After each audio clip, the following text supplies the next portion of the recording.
అన్న గోల్డ్ అంటే ప్రతి ఒక్కరికి ఎంతో ఇంట్రెస్ట్. అంటే వాళ్ళు సంపాదించే ప్రతి 10 రూపాయల్లో కూడా ఒక 2 రూపాయలు ఏదన్నా కొనుక్కుందామో అందులో కూడా గోల్డ్ మీదనే ఎక్కువ ఇంపార్టెన్స్ ఇస్తారు. అవును. మన భారతదేశంలో గోల్డ్కి ప్రాధాన్యత అనేది ఆ రోజు నుంచి ఈ రోజు వరకు ఎక్కడ కూడా తగ్గలేదు. అవును. అసలు గోల్డ్కి ఇండియాలో అంత ఇంపార్టెన్స్ ఎందుకు ఉందంటారు?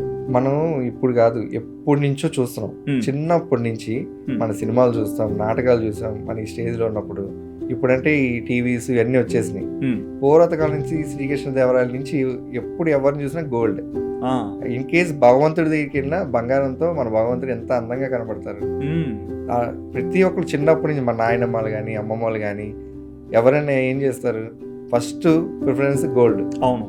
ఆడపిల్ల పుట్టంగానే బంగారం అందుకుంటారు. దేనికి? ఫ్యూచర్కి.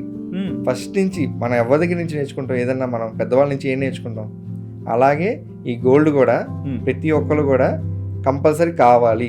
చూడంగానే ఎంత ముచ్చటగా ఉంది, అంత బాండింగ్, ఈ సెంటిమెంట్ ఆడవాళ్ళకి చాలా ఇదిగా ఏర్పడుతుంది. అవును. పెళ్ళికి కొనుక్కున్నాం, ఇది లైఫ్ లాంగ్ ఉండాలి నాతోనే అన్న తీరిగి. ఏదైనా ఆర్థిక ఇబ్బందులు వచ్చి తాకట్టు పెట్టినప్పుడు కూడా నువ్వు ఏమైనా చేసుకో, తాకట్టు పెట్టుకొని అమ్మద్దు.